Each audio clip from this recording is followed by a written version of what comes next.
நேயர்களே, மாற்று குரலுக்காக நான் இப்போது உலக செய்திகள்ல முக்கியமாக பேச போறது என்னன்னா, அமெரிக்கா செய்வதறியாது திகைத்து நிற்கிற ஒரு செய்தி.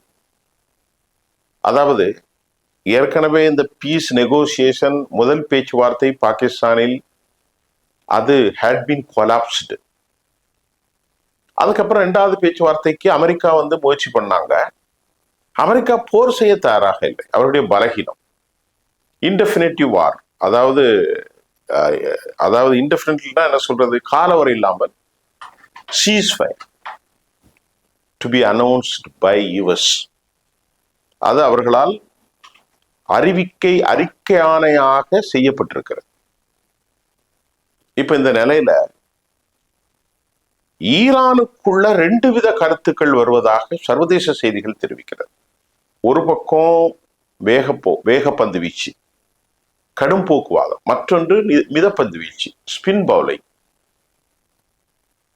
அதாவது சேதபஸ் ஆராக்கச்சி, மசூத் பெசிஸ்கியான், பக்கர் கலிபாப் இப்படிப்பட்ட தலைவர்கள் பெரு பேச்சுவார்த்தையின் மூலமாக கொஞ்சம் மெதுவாக வண்டியினை போட்டுக் கொண்டிருக்கிறார்கள். அதுல பக்கர் கலிபாப் என்ன சொல்றாருன்னா, அமெரிக்காவுக்கு பெரிய சவால், நீ என்னமோ பெருசா சொன்னா என்ன வயல்கள் அடிச்சிருவேன், அதை அடிச்சிருவேன், இதை அடிச்சிருவேன்னு. என்னடா அடிச்சேன், உன்னால அடிக்க முடிஞ்சது, நான் வேணா படத்தை தாரோம், எங்கிட்ட எங்கெங்கெல்லாம் என்ன வயல் இருக்கு, எங்கெங்கெல்லாம் என்னென்ன சரக்குகள் இருக்குன்னு நான் உங்களுக்கு செய்மதி படத்தை தாரோம், உனக்கு தைரியம் இருந்தா அடிச்சுப்பார் அப்படின்னு கிண்டல் பண்றாங்க. ஜெர்மன் என்ன சொல்லுது அமெரிக்காவை பார்த்து, ஈரான் உன்னை கேவலப்படுத்துற மாதிரி உலகத்துல யாருமே உன்னை கேவலப்படுத்தல அப்படின்னு ஜெர்மன் ரொம்ப அமெரிக்காவை பரிகாசிக்கிறார்கள் ஈரானுடைய பேர்ல. இப்ப அமெரிக்க அதிபருக்கும் ஜெர்மனுக்கும் கடும் மோதலாகி 40,000 படை வீரர்கள் அங்கிருந்து வெளியேற்றப்பட வாய்ப்பு இருக்கிறது. அந்த படை வீரர்கள் அங்கிருந்து எங்கே கொண்டு செல்வது? மத்திய கிழக்குல கொண்டு செல்ல முடியாது. மத்திய கிழக்கினுடைய நிலவரங்களோ கலோபரமாக இருக்கிறது. அங்கு இருந்து ஒபேக் கூட்டமைப்பிலிருந்து யுனைடெட் அரபு எமிரேட்ஸ் வெளியேறிவிட்டது. இது ஒரு 3 நாளைக்கு முன்னாடி உள்ள செய்தி. இப்ப அமெரிக்காவுக்கு என்ன பிரச்சனை என்றால், முஜ்தபா கமேனி என்ன சொல்றாரு, இந்த பெர்ஷியன் லேண்ட்ல, அதாவது ஒட்டுமொத்தமாக அரபு நாடுகளிலே, முஸ்லிம் நாடுகளில் இனி அமெரிக்காவே இருக்கக்கூடாது, அவனோடு பேச்சே நடத்தக்கூடாது, அவன் நம்பிக்கையற்றவன் என்று உச்சபட்ச தலைவர் முஜ்தபா கமேனி, அவர் உயிரோடு இருப்பது நேற்று இந்தியாவினுடைய அம்பாசிடர் மூலமாக உறுதி செய்யப்பட்ட ஒரு தகவலாக இருந்தாலும், அவருடைய அறிக்கை, அவர் நேரடியாக மக்களோடு இதுவரை தோண்டவில்லை, இது மத்திய கிழக்கில் ஒரு பெரிய பூதகம்பத்தை ஏற்படுத்தி இருக்கிறது. ஏனென்று சொன்னால், போருக்கு அவர்கள் இவ்வளவு தைரியமாக எப்படி பேச முடியும்? போர் செய்வதற்கு அவர்கள் தயாராக இருக்கிறார்களா? சையத் அப்பாஸ் ஆராக்கச்சி ஓமனிலிருந்து பாகிஸ்தானுக்கு சென்று, பாகிஸ்தானிலிருந்து இந்த பீஸ் டாக் அவங்க கண்டிஷனை கொடுத்தாங்க. நான் 3 நாளைக்கு முன்னாடி சொல்லியிருந்தேன். அதை விடுத்து ரஷ்யாவுக்கு சென்றாங்க, புட்டினை சந்திச்சாரு.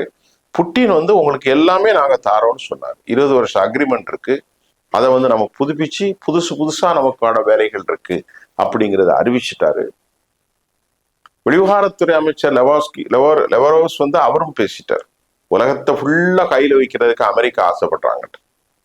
இப்ப அமெரிக்கா எச்சரிச்சிட்டார்கள் ரஷ்யா.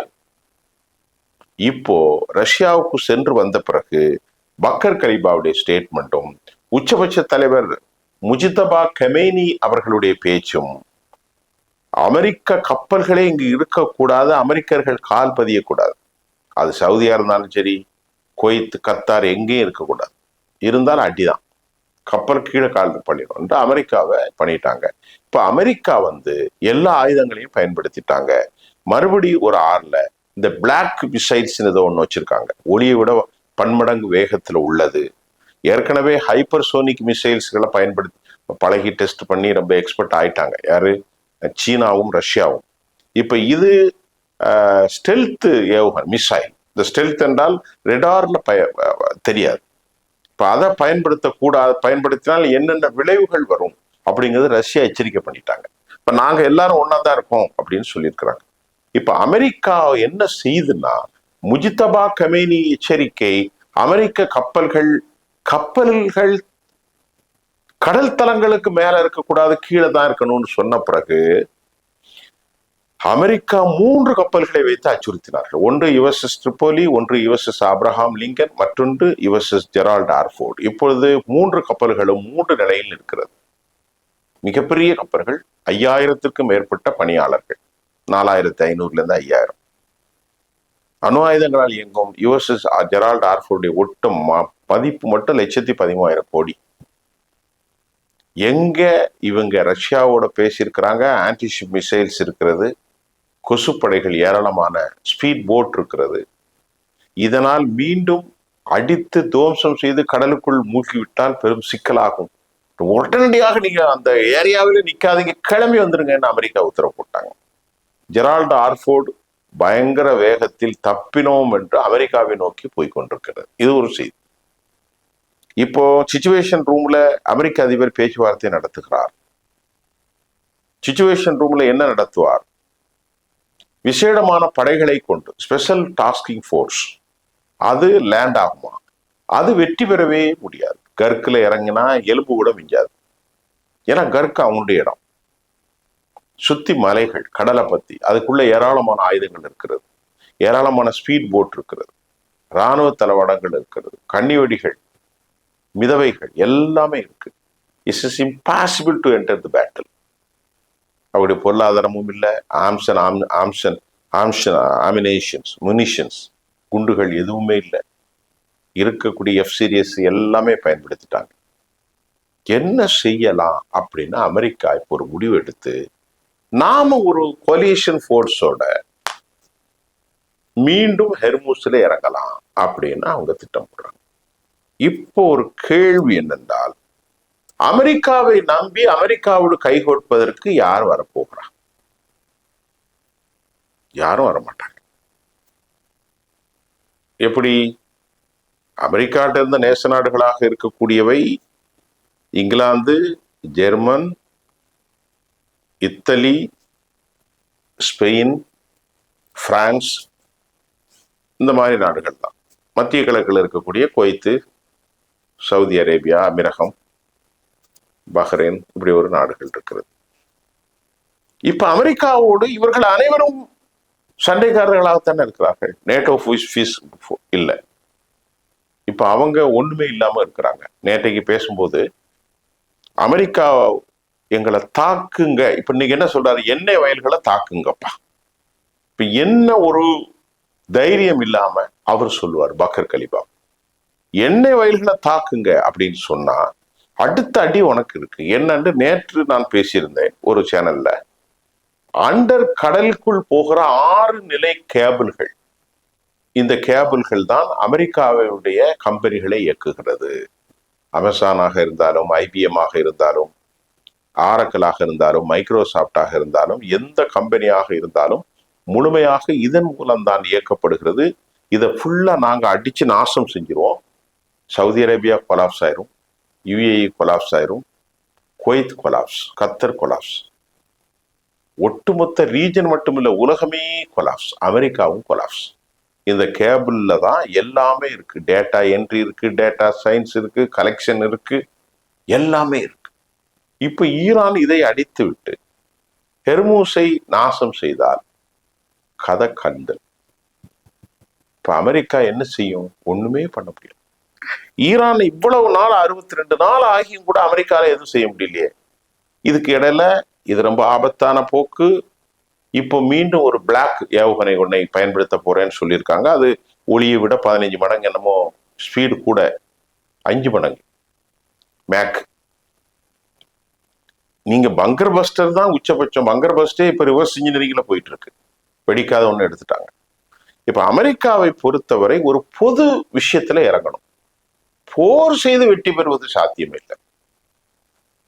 அமெரிக்கா என்ன செய்யணும்? ஒரு அக்ரிமெண்ட் போட்டு, இஸ்ரேல் விவகாரத்துல நாங்க தலையிட மாட்டோம், நீங்க எல்லாம் தனியா இருந்துக்கிறாங்க, நாங்க தனியா ஒரு பிசினஸா இருந்துக்கிட்டோம், உங்க நாட்டுடைய பிடித்து வைத்திருக்கிற ஃபண்டு அவங்க கேட்கறதான் ரிலீஸ் பண்ணி உலகத்தினுடைய தடைகளை நீக்கிறோம். அணு ஆயுதங்களுக்கு ஒரு 15 வருஷமோ 18 வருஷமோ தடை பண்ணிக்கலாம். அது வரைக்கும் நீங்க நல்ல பணிகளுக்கு பயன்படுத்துங்க. இன்டர்நேஷனல் மானிட்டரி கமிட்டி, IAEA, அதை கண்காணிக்கும் அப்படின்னு ஏதாவது சொல்லித்தான் முடிக்கணுமே தவிர, ஹெர்மூஸ் விஷயத்திலையும் ஒரு நீட்டு போக்கான முடிவு எடுக்க வைக்கணுமே தவிர, அது ரஷ்யா சீனா எல்லாருமே அமர்ந்து பேசணும். அடுத்த கட்ட பேச்சுவார்த்தையில ரஷ்யா வரணும்ட்டாங்க. யாரு? ஈரான். ரஷ்யா அமர்ந்துடும். அதே மாதிரி இனி சரக்குகள் போறது எல்லாமே டாலரைசேஷன், யுவான்ல தான் போகணும்ட்டு ஈரான் கன்ஃபார்மா சொல்லிட்டாங்க. அப்ப ஈரானுடைய பேக்கப் யாரு? 3 நாடுகள் தான், வடகொரியா, ரஷ்யா, சீனா. இவர்களை எதிர்த்து அமெரிக்காவில் ஒன்றும் செய்ய முடியாது. ஏன்னா அமெரிக்காவுக்கு இப்போ யாருமே இல்லை. இருந்த பிரான்ஸோ, இத்தாலியோ, ஸ்பெயினோ, இங்கிலாண்டோ, ஜெர்மனி எல்லாரும் காலி. ஸ்பெயின் எல்லாம் உள்ள வந்துடாதுன்ட்டான். ஜெர்மனுக்கு நேற்று பிரச்சனை. 40,000 படை வீரர்களை எங்க கொண்டு வைக்க போறீங்கன்னு கேட்கிறான். ஜெர்மன் அதிபரோட வாயில வந்தது அமெரிக்க அதிபர் திட்டுறார். அவன் அப்படி இப்படின்னு இருக்கிறவனை எல்லாம் திட்டி நாசம் பண்ணியாச்சு. இதுதான் கெட்ட கெட்ட குடியே கெடும், பட்ட காலிலே படும். இதான் சொல்லுவாங்க. இது அமெரிக்காவுக்கு ஒரு அழிவு பாதை. இப்ப அவன் போற நடத்துறதுக்கு சக்தியும் இல்லை. அமெரிக்க இராணுவத்தினரும் தயாராக இல்லை. தேர் நாட் என்ட்ரு பண்றதுக்கு அவங்க ப்ரிப்பேர்டா இல்லை. அமெரிக்காவுடைய வளம் இல்லை, செழிப்பில்லை, பணம் இல்லை, ஆயுதங்கள் இல்லை, மன வலிமை இல்லை. அமெரிக்காவுடைய நட்புகள் எல்லாம் விட்டு போய்விட்டார்கள். எவ்வளவு சீக்கிரமா நடந்துட்டு பாருங்க. ஒரு 60 நாள்ல 42 நாள் போர் செஞ்சிருக்கிறாங்க. ஈரானுக்கு கடும் அழிவு, உயிர் பலி, தலைவர்கள் இறந்தார்கள், கட்டமைப்புகள் சீரழிப்பு. ஆனாலும் அவர்கள் துணிஞ்சு நின்று கொண்டிருக்கிறார்கள். இன்னும் IRGC சொல்லுது, நாங்க பேசி அழிஞ்சாலும் அழிவுமே தவிர அமெரிக்கா இங்க விடுறது இல்லை அப்படின்ட்டான். இதுதான் பெரிய சிக்கல். இப்ப சீக்ரெட் ரூம்ல அமெரிக்க அதிபர் பேச்சுவார்த்தை நடத்துகிறார். அவர் என்ன நடத்தி என்ன செய்ய போறார்? ஒன்னும் வேலைக்காக. ஆக மத்திய கிழக்கினுடைய பிரச்சனைகள் $120 மேல போயிட்டு என்ன நடக்க போகுது நமக்கு அது ஒண்ணுமே தெரியல. கொஞ்சம் வெயிட் பண்ணி பார்ப்போம். விவகாரம் எப்படி போகிறது அப்படிங்கிறத வெயிட் பண்ணி தான் பார்க்கணும். அமெரிக்காவுடைய இன்னைக்கு சொன்னது, அமெரிக்காவுடைய ஜெரால்ட் டார்ஃபோர்ட் கப்பலை உடனடியாக அமெரிக்காவுக்கு திருப்ப சொல்லிவிட்டார்கள். பக்கர் கலிபா தைரியமா இருந்தா வயலாடின்னு சொல்லிட்டாரு. புரியுதா? IRGC ஒரு பக்கமும், மிதவாதிகள் மற்றொரு பக்கமும், பேச்சுவார்த்தை நடத்தவே கூடாதுன்னு ஒரு பக்கமும், பேச்சுவார்த்தை நடத்தலாம் என்ற ஒரு பக்கமும். ஜெர்மனியிலிருந்து 40,000 படைகள் வெளியேறுகிறார்கள். ஜெர்மனுக்கும் அமெரிக்காவுக்கும் மோதல். அமெரிக்கா ரகசிய ஆலோசனை, கூட்டர்களோடு மறுபடி ஹெர்மூஸ்ல இறங்க போவதாக அறிவிப்பு. எந்த கூட்டணி வருவார்கள்? மத்திய கிழக்கில் இனி அமெரிக்காவின் ஆதிக்கம் குறைந்தே ஆக வேண்டும் என்கின்றார் முஜித்தபா கோபெனி. ஜெரால்ட் டார்ஃபோர்ட் அவசர கதியில் தாக்கப்பட்டு அழிக்கப்பட்டால் அமெரிக்காவுக்கு உலக அளவில் பெரும் பின்னடைவு என்பதை உணர்ந்து கொண்ட அவர்கள் உடனடியாக புறப்பட கோரிக்கை பணிப்பு. அமெரிக்காவை நோக்கி ஜெரால்ட் டார்ஃபோர்ட் கடும் வேகமாக செல்கிறது. இதுதான் இன்னைக்குள்ள செய்தி. மீண்டும் நாளை சந்திப்போம். நன்றி.